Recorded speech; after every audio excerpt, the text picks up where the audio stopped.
3, 2, 1. Happy New Year! 2011 was off with a bang, and some hasty packing. In just one day, I'd be boarding a flight from Washington, D.C. to Miami. From Miami, I'd fly to Costa Rica and begin what had been an exhausting, emotional, truly challenging adventure in self-discovery. A trip that I thought would teach me the ways about other people's lives ended up teaching me so much more about my own. In a way that I had never dreamed, I had to learn how to overcome my personal challenges by soliciting and truly relying on the strength of others. January 2nd. My stomach hurt with the endless flutter of butterflies. My head ached with the repetition of going over the packing list again and again. I've checked for my boot socks 6 times already, I thought. They're there. Stop freaking out. Arriving in the airport with just my travel backpack, I felt out of place and scared. I watched tons of passengers jet around the airport with their heels clacking and cell phones attached to their ears. I listened to the gentle whir of suitcase wheels as they passed me. That's familiar, I thought. This backpack, this trip? They're not. Ugh. I surely must have made a mistake. I'm not ready for Costa Rica. But Costa Rica surely was ready for me. As we flew into San Jose, she greeted us with the kindest, most vibrant sunset. The words Pura Vida plastered every wall, poster, and souvenir in the airport. With a deep breath, I took my next step toward the good life here in Costa Rica.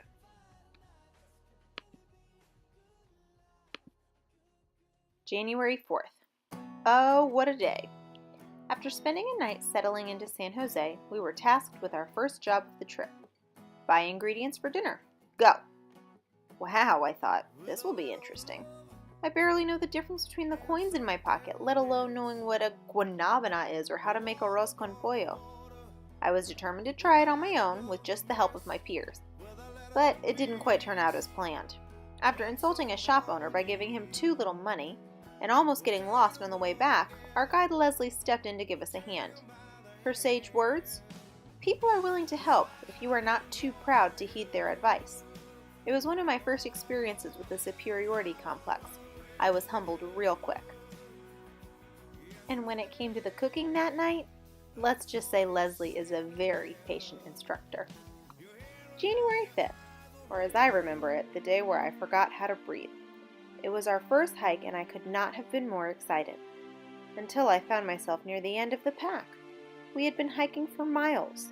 With a stitch in my side, my water bottle near empty, I felt so disheartened. I was keeping the group back, I just knew it. I was determined to keep trudging, even though my inside screamed at me to take a break. Finally, I felt a hand on my shoulder. Weakness isn't stopping, the voice said. In fact, it's the opposite. Strength is knowing what you need to continue. My professor's wise words comforted me. I stopped, rested, and got back on track. When I got to the top of the mountain, I could hardly believe my eyes. I was high enough in the atmosphere to be completely, utterly engulfed in the clouds. In the next few days, more and more challenges awaited me and my group. Crossing high waters with our packs, slipping and sliding down rocky mountains, twisting wool by hand to make yarn, and communicating with the beautiful Tican people. Even catching bats was a struggle, mostly because it was dark and it was near impossible to tell if the bat landed in your net or in your hair. All of these situations pushed me in emotional, social, and physical ways. A hand outstretched or a simple "Como estás" made all the difference. Here I was in a country where I was supposed to be doing service and helping others. Yet the people around me were the ones offering their wisdom, advice, and support to me.